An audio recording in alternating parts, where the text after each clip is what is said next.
ও বন্ধুরা এসে গেছেন, নমস্কার। আপনাদেরকে স্বাগত সেনগুপ্ত হেসেলি। আজ আমরা আপনাদের সাথে শেয়ার করতে চলেছি একটি অসাধারণ রেসিপি। যেই রেসিপিটি হলো ডালগোনা কফি, এবং এই কফিটি সমগ্র ইউটিউব ফেসবুকেও ঝড় তুলেছে। আপনারা সবাই জানেন যে সমগ্র বিশ্বে করোনা ভাইরাস তার ত্রাস চালাচ্ছে, তার জন্য ভারতবর্ষ লকডাউন পালন করা হচ্ছে। আজ ভারতবর্ষে লকডাউনের 31তম দিন। এই দিনটিতে আজ আমাদের সাথে এই অসাধারণ রেসিপিটি শেয়ার করতে চলেছে আমার দিদি, প্রিয় দিদি। হ্যালো বন্ধুরা, এক্ষুনি আমার ভাই বললো আমি আজকে বানাবো ডালগোনা কফি। তো দেখি কী কী লাগে ডালগোনা কফি বানাতে। আমি কফি মোস্ট ইম্পর্টেন্ট, কফি তো লাগবেই। আমি পাউচ বানাচ্ছি, পাউচ কফি আছে এখানে। তারপরে আমি 500 গ্রাম দুধ নিয়েছি, ঠান্ডা দুধ। তারপরে নিয়েছি চিনি 500 গ্রাম ঠান্ডা দুধে এই চামচে 8-10 চামচ নিলেই হবে। এরপরে লাগছে ঠান্ডা জলের মধ্যে একটু দুধ, সেটা গুলতে আমার সাহায্য করবে। এছাড়া লাগবে বরফ, ইম্পর্টেন্ট। কেউ কেউ বরফ ছাড়াও খেতে পারবেন, তারা শুধু দুধের মধ্যেই দেবেন। আর যদি বরফ চান তো আমি বরফ ভালোবাসি, ঠান্ডা ভালোবাসি, তো ঠান্ডা। চলো তো ফের স্টার্ট করি। আমি একটা বাটি নিয়েছি, এটা গোলার জন্য। এবার আমি এই কফিগুলো এর মধ্যে ঢেলে দিচ্ছি।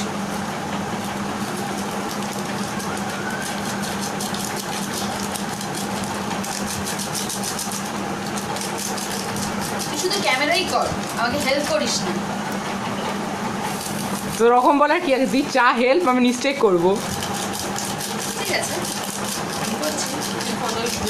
আরে তোকে দিয়েই তো বেশি ভালো মানাবে, আমার করলে মানাবে?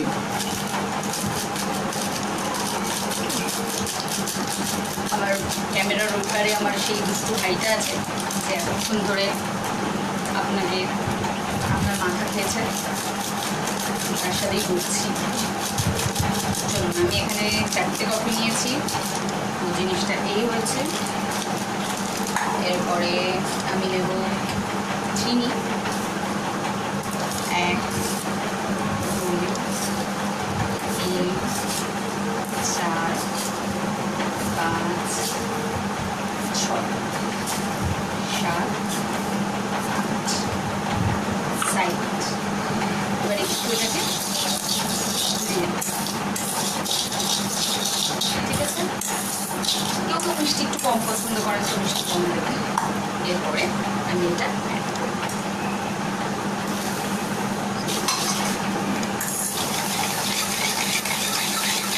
এই দেখুন বন্ধুরা, এখনো অনেকটা হবে, হচ্ছে। এই যে আমার ভাই এবার আমাকে একটু হেল্প করছে, একটু হ্যালো বলে দেয়। হ্যালো। তো বন্ধুরা, আপনারা সকলেই দেখতে পাচ্ছেন আমার দিদি এখনও অন প্রসেস রয়েছে। এটা আমি করছিলাম, তো আমার তো প্রায় হাত ব্যথা হয়ে গেছে, জানি না ও কী করে করছে। এটা একটু করতে টাইম লাগে। তো এটাই হচ্ছে বিশেষত্ব। এটা 15-20 মিনিটের কি আধ ঘন্টাও লাগবে, এক সময় একটু বেশি হলে আধ ঘন্টাও লাগে। এটা অলমোস্ট ডান, আর একটু বাকি আছে, তারপরেই হয়ে যাবে মোস্ট অ্যাওয়েটেড ডালগোনা কফি। তো ডালগোনা কফির আধ ঘন্টা ধরে প্রসেসিং হয়েছে। এবারে সার্ভিং, কীভাবে সার্ভ করবো সেটাই দেখে নিন। তো আমি আর ভাই আছি, তো আমি দুটো গ্লাস নিয়ে নিয়েছি। ফার্স্টে দুটো গ্লাসের মধ্যে আমি দুধ নিচ্ছি। দুধের আগে আমি একটু বরফ গুলে দিই।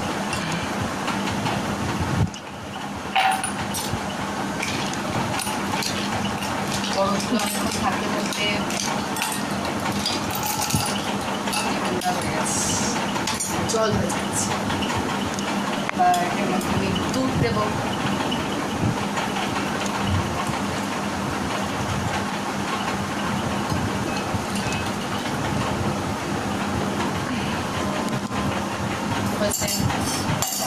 এবারে আমি যেই ডালগোনাটা বানিয়েছি এটা উপর থেকে সার্ভ করব।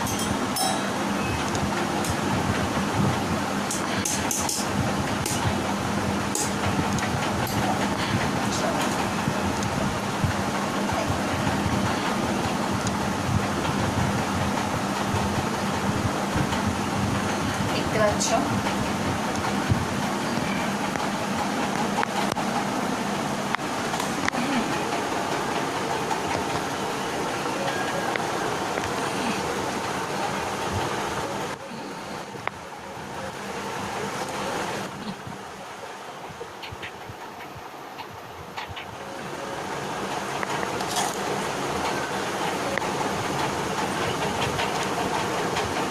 আপনারা যতটা খাবেন ততটা বানাবেন।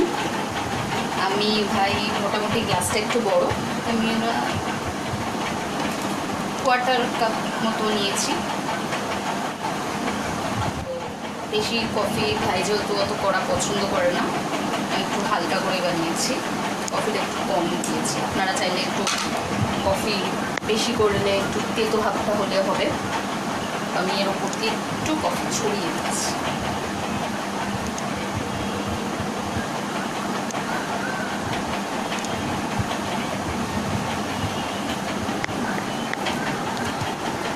তো বন্ধুরা, আমার ডালগোনা রেডি।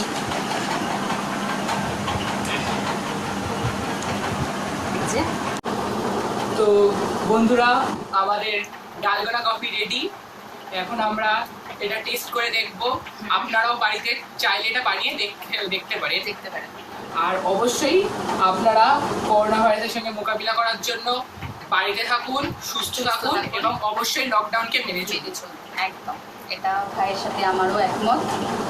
সবাই বাড়িতে থাকতে হচ্ছে, খুবই কষ্ট হচ্ছে, বাট প্লিজ আমাদের ভালোর জন্য, সবার ভালোর জন্য অ্যাটলিস্ট বাড়িতে থাকুন। নিজেরও ভালো রাখুন, নিজেকে, নিজের পরিবারকে ভালো রাখুন, আর আদার্স লোকজনকেও ভালো রাখুন। তো চলো আমরা